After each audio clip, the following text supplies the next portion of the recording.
సృష్టిలోని అన్ని సంపదల కన్నా ఆరోగ్యంగా జీవించడమే అసలైన సంపద. ఆర్థికంగా ఎంత ఉన్నత స్థితిలో ఉన్నా ఆరోగ్యం ఉన్నతంగా లేనప్పుడు ఆ సంపద ఉన్నా లేనట్లే. ఉన్నవారికి లేనివారికి కావలసిన ఏకైక సంపద ఆరోగ్యం మాత్రమే. యాంత్రిక జీవితానికి అలవాటు పడిపోయి రోగాలు ముదిరితే కాని వైద్యుణ్ణి కలవాలన్న విషయం బోధపడదు. అంతటి ఉరుకుల పరుగుల జీవితంలో కొట్లుమిట్లాడుతున్నారు. ఇలాంటి పరిస్థితుల్లో ఆరోగ్యకరమైన జీవనశైలిని అలవర్చుకోవటం ఎంతో అవసరం. ఇందులో భాగంగానే ఈనాటి ఆరోగ్యమస్తులో గ్రోత్ డిజార్డర్స్, ఆర్థరైటిస్, స్టమక్ క్యాన్సర్ల గురించి వివరంగా తెలుసుకుందాం.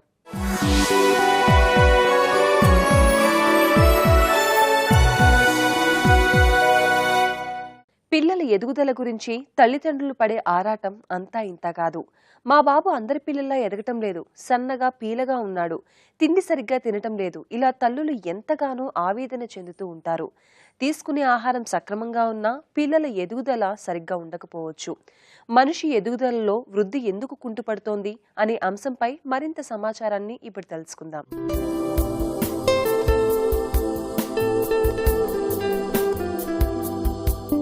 పిల్లల ఎదుగుదలలో మార్పులను చూసి తల్లిదండ్రులు చాలా బెంగ పెట్టుకుంటూ ఉంటారు. వారి ఎత్తులో మార్పులు రావటం లేదని తెగ బాధపడుతూ ఉంటారు. పిల్లల్లో పెరుగుదలను గుర్తించటం కొంచెం కష్టమే. అయితే సాధారణ ఎత్తు కంటే తక్కువగా ఉన్నట్లయితే ఎదుగుదల లేదని గుర్తించవచ్చు. ముఖ్యంగా అప్పుడే పుట్టిన పిల్లలు 50 సెంటీమీటర్లు, సంవత్సరం వయసు వచ్చేసరికి 75 సెంటీమీటర్ల పొడవు పెరుగుతారు. 2 ఏళ్లకు 85, 3 ఏళ్లకు 93, 4 ఏళ్లు పూర్తి అయ్యేసరికి 100 సెంటీమీటర్ల ఎత్తు పెరుగుతారు. ఇక 4 ఏళ్ల నుంచి పిల్లలు 5 నుంచి 6 సెంటీమీటర్ల పొడవు పెరుగుతూ ఉంటారు. ఇలా 18 సంవత్సరాల దాకా పెరుగుతూనే ఉంటారు. 4 సెంటీమీటర్ల కన్నా తక్కువ పెరుగుదల ఉంటే పసిగట్టి వెంటనే వైద్యుణ్ణి సంప్రదించాలి.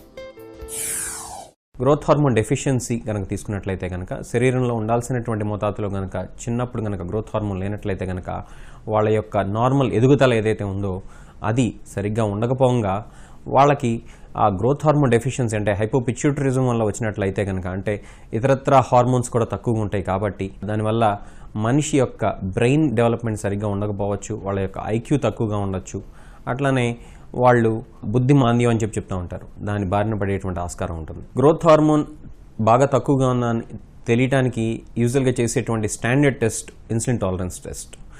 కానీ దీనికి కాంప్లికేషన్స్ ఉంటాయి కాబట్టి ఒక్కొక్కసారి దానికి సంబంధించినటువంటి తక్కువ కాంప్లికేషన్స్ ఉండేటువంటి టెస్ట్లు అంటే ఆర్జినిన్ స్టిమ్యులేషన్ టెస్ట్ కానీ లేకపోతే గ్లూకాన్ స్టిమ్యులేషన్ టెస్ట్ కానీ చేస్తూ ఉంటారు.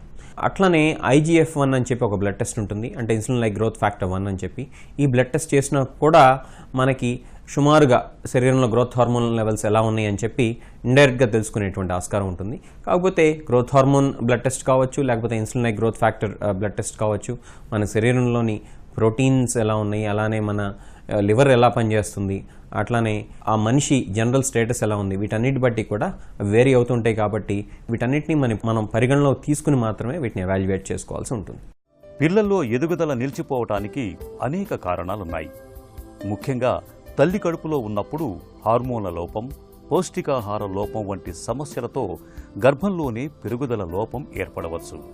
కనీసం 2.5 కిలోల కన్నా తక్కువ బరువుతో పుడితే పెరుగుదల లోపం ఉన్నట్లు గుర్తించవచ్చు. పుట్టిన తర్వాత కూడా హార్మోన్ల లోపం, జెనెటిక్స్ లోపం, క్రోమోజోముల లోపం, పోషకాహార లోపం వంటి సమస్యలతో పెరుగుదల నిలిచిపోతుంది.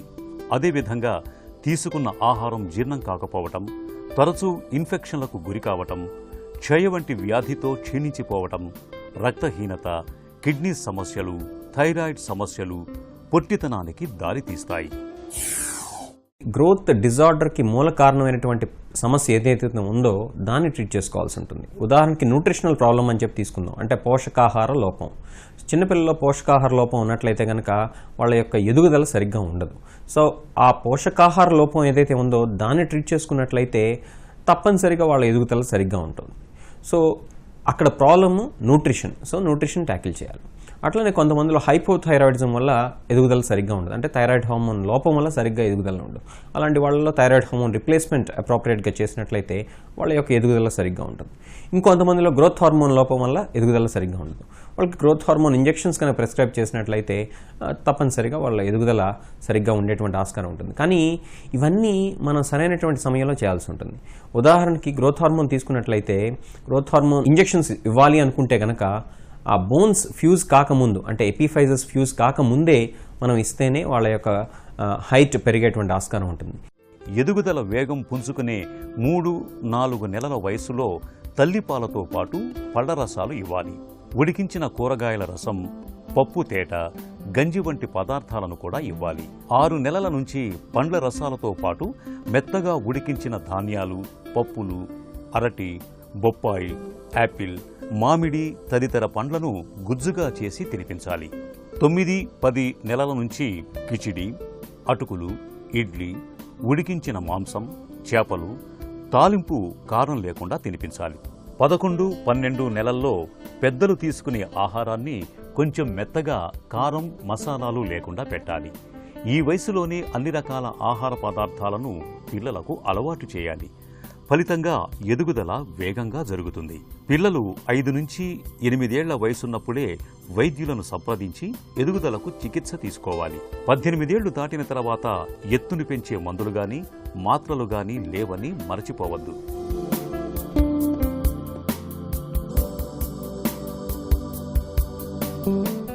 పిల్లలకు ఇంకా వయసు రాలేదుగా వాళ్లే పెరుగుతారులే అంటూ నిర్లక్ష్యం చేయడం తల్లిదండ్రులకు తగదు. పుట్టిన 4 ఏళ్ల తర్వాత ప్రతి ఏడాది కనీసం 4 సెంటీమీటర్ల చొప్పున పెరగాలి. అలా పెరగని పక్షంలో వారి ఎదుగుదలలో లోపం ఉన్నట్లుగా గుర్తించి వైద్యుని సంప్రదించాలి.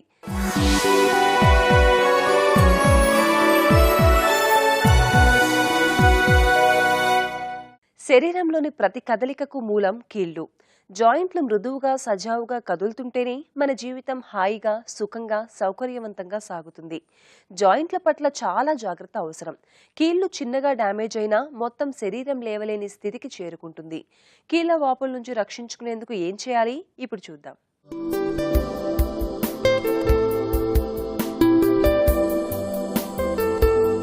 ఆర్థరైటిస్ సాధారణంగా osteoarthritis, rheumatoid arthritis, gout, psoriatic ఆర్థరైటిస్గా వస్తుంది.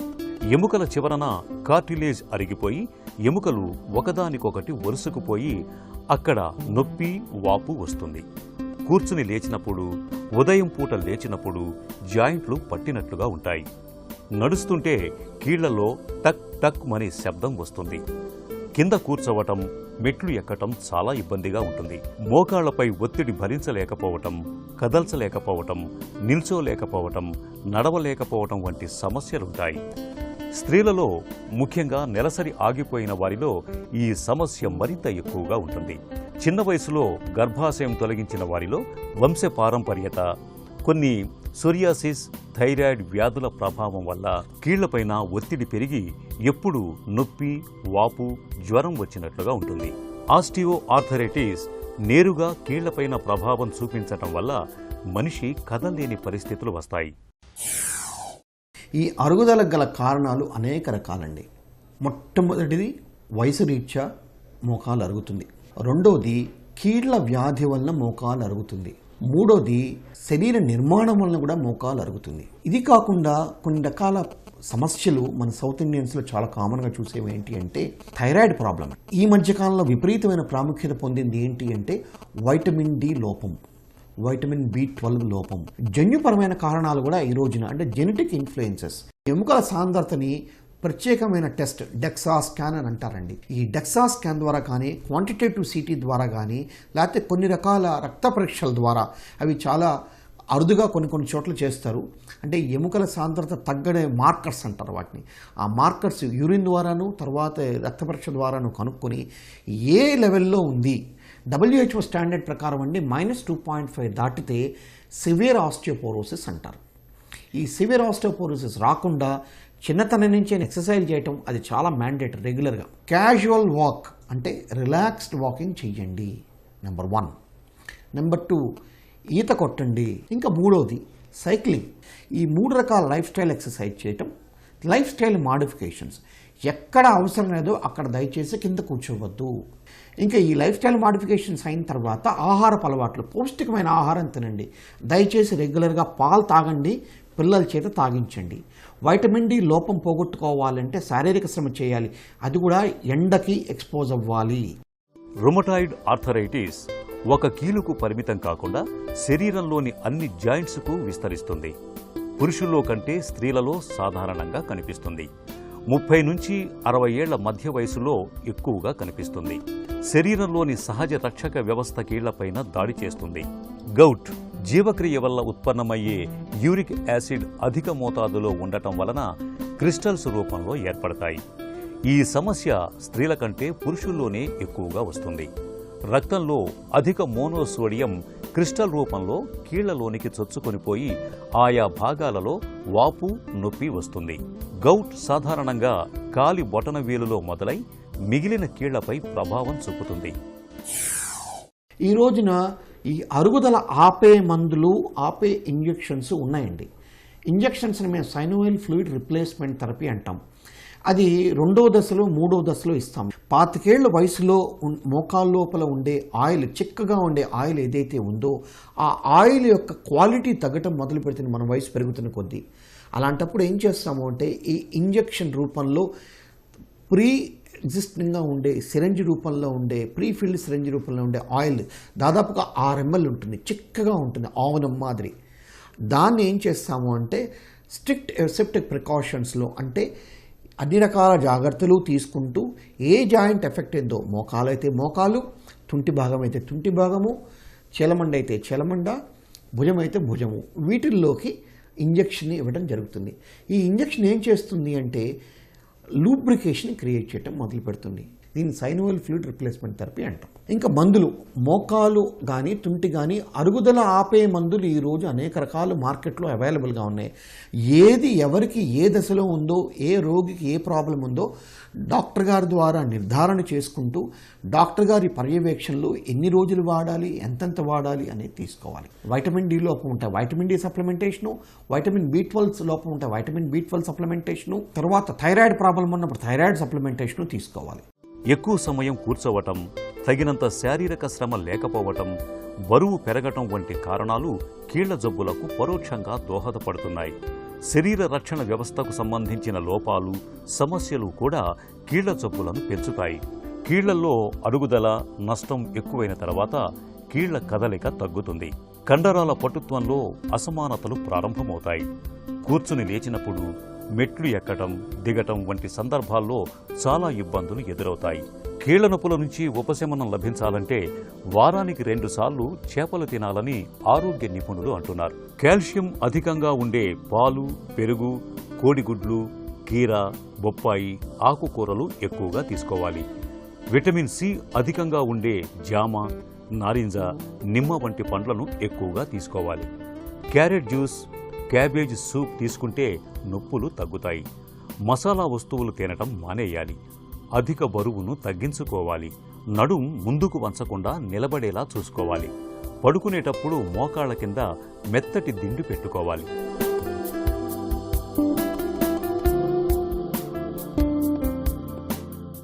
అందరికీ పనులుంటాయి, అయితే పని ఒత్తిడి లేకుండా చూసుకోవటం ముఖ్యం.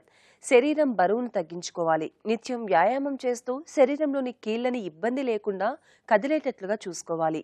అప్పుడే కీళ్లు సక్రమంగా పనిచేస్తాయి, మనకు ఇక్కట్లు తొలగిస్తాయి.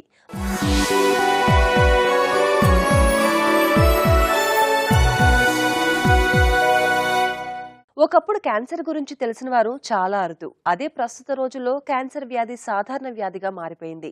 ప్రజల్లో ఉన్న నిర్లక్ష్య ధోరణి, క్యాన్సర్ పట్ల అవగాహన లోపమే క్యాన్సర్ మరణాల సంఖ్య పెరిగేందుకు దోహదపడుతుంది. రకరకాలుగా వివిధ శరీర భాగాలకు క్యాన్సర్ వస్తోంది. కడుపులో వచ్చే క్యాన్సర్ గురించిన సమాచారాన్ని ఇప్పుడు చూద్దాం.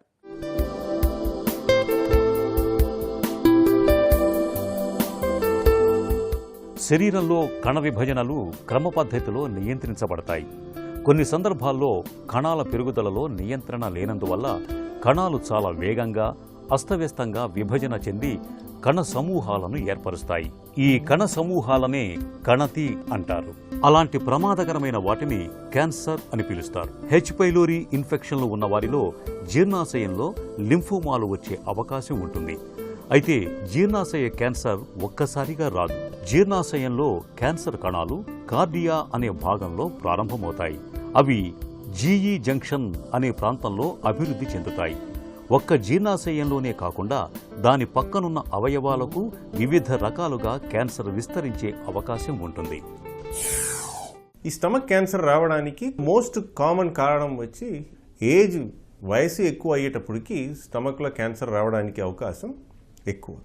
మహిళల్లో కంటే మేల్స్లో ఈ జబ్బు రావడానికి అవకాశం ఎక్కువ ఉండొచ్చు. టైప్ ఆఫ్ ఫుడ్ మనం తీసుకోవడం, మన యాక్టివిటీ లేకుండా ఉండడం, ఇవన్నిటిని వల్ల స్టమక్ క్యాన్సర్ ఇన్సిడెన్స్ కూడా పెరుగుతూ ఉంది. వేరే ఇంకొక కారణం వచ్చి స్టమక్లో బ్యాక్టీరియల్ ఇన్ఫెక్షన్ రావడం. చాలా వరకు ఈ అల్సర్ కంప్లైంట్ మనం చెప్తూ ఉన్నాము. ఈ అల్సర్ తగ్గకుండా ఉండేదానికి ఒక ముఖ్య కారణం వచ్చి హెచ్ పైలోరీ అని చెప్పే ఒక రకమైన బ్యాక్టీరియా. ఈ బ్యాక్టీరియా స్టమక్లో ఉండడం వల్ల ఆ స్టమక్ లైనింగ్ వచ్చి మామూలుగా ఉండేదానికంటే తగ్గిపోతుంది. ఆ స్టమక్లో ఉండే కెమికల్స్ పైన ఈ బ్యాక్టీరియా యాక్ట్ అవుతుంది. బ్యాక్టీరియా యాక్ట్ అవ్వడం వల్ల క్యాన్సర్ ప్రొడ్యూసింగ్ సబ్స్టెన్సెస్ వస్తాయి అక్కడ. అఫ్కోర్స్ స్మోకింగ్ అండ్ ఆల్కహాల్ తీసుకోవడం వల్ల స్టమక్ క్యాన్సర్ ఇన్సిడెన్స్ పెరగవచ్చు. వంశపారంపర్యంగా స్టమక్ క్యాన్సర్ రావడం 100లో 3-4% పేషెంట్స్కి రావచ్చు. జీర్ణాశయ క్యాన్సర్లు ముఖ్యంగా అడినోకార్సినోమా, లింఫోమా, గ్యాస్ట్రో ఇంటెస్టైనల్ స్టోమల్ ట్యూమర్, కార్సినోయిడ్ ట్యూమర్గా కనిపిస్తాయి. జీర్ణాశయానికి వచ్చే క్యాన్సర్లో 90% పైగా అడినోకార్సినోమా రకానికి చెందినవే. ఇవి జీర్ణాశయం లోపల గ్రంథి కణాలకు అభివృద్ధి చెందుతాయి. లింఫోమా రకం క్యాన్సర్ జీర్ణాశయం గోడల్లో కనిపిస్తాయి. ఎలాంటి రకం లింఫోమా అనే దాన్ని బట్టి చికిత్స ఉంటుంది.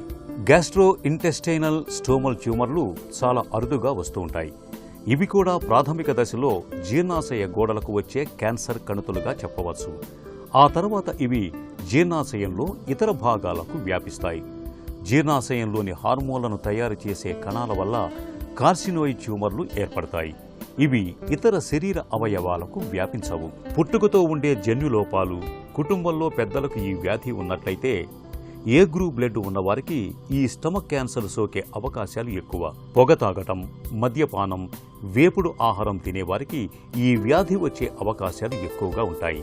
హెలికోబాక్టర్ పైలోరీ వంటి సూక్ష్మక్రిముల ఇన్ఫెక్షన్తో కడుపు చెడి క్యాన్సర్కు దారితీయవచ్చు. గ్యాస్ట్రైటిస్ వంటి సమస్యలు ఎక్కువ కాలం వేధిస్తే చికిత్స లేకపోవటం కారణంగా క్యాన్సర్ రూపం దాల్చవచ్చు. స్టమక్ క్యాన్సర్కి ఎర్లీ డిటెక్షన్, స్క్రీనింగ్ అని ఏమీ లేదు. బట్ మనం ఇప్పుడు చెప్పిన ఏదైనా సిమ్టమ్స్ ఉన్నాయి, లేకపోతే అల్సర్ కంప్లైంట్ అని చెప్పేసి చాలా కాలం నుంచి ఊరికే మందులు వాడుతూ ఉంటారు. సో అలా వాడిన వాళ్ళకి తప్పకుండా ట్యూబ్ ఎండోస్కోపీ టెస్ట్ చేసి స్టమక్లో ఏదైనా అబ్నార్మాలిటీ ఉంటే ఆ భాగం నుంచి బయాప్సీ చేయడం వల్ల మనకి స్టమక్ క్యాన్సర్ ఉందా లేదా అని తెలుస్తుంది. వేరే స్కాన్లను బట్టి మనం స్టమక్ క్యాన్సర్ ఉంది అని డయాగ్నోసిస్ క్లియర్గా చెప్పలేము. ఎండోస్కోపీ, బయాప్సీ అన్నిటికంటే ముఖ్యం ఇదే.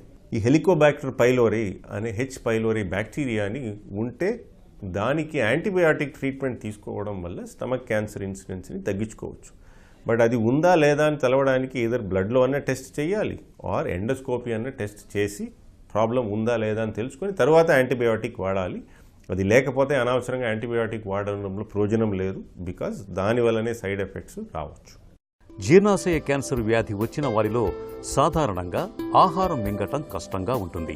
ఆకలి ఉండదు, బరువును కోల్పోతారు. పొత్తి కడుపులో నొప్పి రావటం, కడుపు నిండిన భావన కలగటం, తిన్న ఆహార పదార్థాలు రుచి అనిపించకపోవటం, ఛాతీలో మంట రావటం, వికారం, వాంతులు, కొన్నిసార్లు రక్తాన్ని వాంతి చేసుకుంటారు. ఆస్పిరేషన్ న్యూమోనియా లక్షణాలు కనిపిస్తాయి.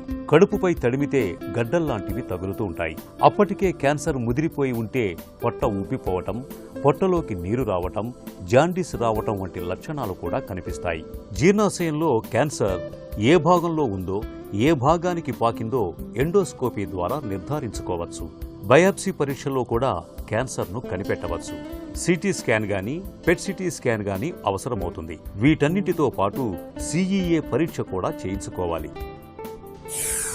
Stomach cancer diagnosis endoscopy, biopsy వల్ల ప్రూవ్ అయిన తర్వాత ఫస్ట్ జబ్బు ఏ స్టేజ్లో ఉంది అని చూస్తాం. స్టేజ్ 1లో ఉట్టి ఆపరేషన్ మటుకు చేయడం వల్ల 70-80% ఆఫ్ పేషెంట్స్కి జబ్బు నయమైపోతుంది. దానికి ఫర్దర్గా కీమోథెరపీ, రేడియోథెరపీ ఇవన్నీ ఏమీ అవసరం ఉండదు. స్టేజ్ 2 అండ్ సర్జరీ జరిగిన స్టేజ్ 3 పేషెంట్స్కి ఆపరేషన్ చేసిన తర్వాత జబ్బు తిరిగి వచ్చే అవకాశంని తగ్గించుకోవడానికి ఫర్దర్గా కీమోథెరపీ చేయాల్సిన అవసరం ఉంటుంది. సో ఈ కీమోథెరపీ 4 నుంచి 6 నెలల వరకు వాడతాము. స్టేజ్ 4 స్టమక్ క్యాన్సర్ అనేది క్యూర్ చెయ్యలేము. ఎందుకు, ఒకసారి జబ్బు స్టమక్ నుంచి బయట స్ప్రెడ్ అయ్యింది, స్టమక్ పక్కన లింఫ్ నోడ్స్ అని చెప్తాం, లింఫ్ నోడ్స్ కాక లివర్లోనో, కడుపులో మిగతా చోట్ల, అండాశయంలో పెరిటోనియం అని కవరింగ్ ఉంటుంది కడుపులో, అక్కడంతా స్ప్రెడ్ అయితే అది 4వ స్టేజ్ అవుతుంది. 4వ స్టేజ్ స్టమక్ క్యాన్సర్ని మనం నయం చెయ్యలేము. సో 4వ స్టేజ్ స్టమక్ క్యాన్సర్కి వాడాల్సింది కీమోథెరపీ ట్రీట్మెంట్. మిగతా క్యాన్సర్స్ లాగా స్టమక్ క్యాన్సర్ కూడా కొన్ని టార్గెటెడ్ థెరపీస్ అని ఉన్నాయి. ఆ టార్గెటెడ్ థెరపీ మనకు వాడే అవకాశం ఉందా లేదా అని తెలవడానికి తీసిన ముక్కల్లో కొన్ని స్పెషల్ టెస్ట్ చేయొచ్చు. స్పెషల్ టెస్ట్ చేసి ఆ టెస్ట్ పాజిటివ్ ఉండే వాళ్ళకి కీమోథెరపీ దాంతోపాటు టార్గెటెడ్ థెరపీని యాడ్ చేయడం వల్ల ఇంకా లైఫ్ స్పాన్ని పెంచడానికి అవకాశం ఉంటుంది. జీర్ణాశయ క్యాన్సర్ నివారణ మంచి ఆహార పదార్థాలతోనే సాధ్యమవుతుంది. విటమిన్లు, ఖనిజ లవణాలు కలిగిన ఆహార పదార్థాలు తీసుకోవాలి. వీటితో పాటు పండ్లు, అన్ని రకాల ఆకుకూరలు, కూరగాయలు ఆహారంలో భాగం చేసుకోవాలి. మత్తు పానీయాలు, ధూమపానం వంటి చెడు అలవాట్లను మానుకోవాలి. ఉప్పు, నిల్వ చేసిన ఆహార పదార్థాలను తీసుకోవటం మానేయాలి. బంగాళదుంపల్లో ఉండే యాంటీ ఆక్సిడెంట్స్ పొట్టలోని కణజాలం మీద ఒత్తిడి పడకుండా కాపాడతాయి.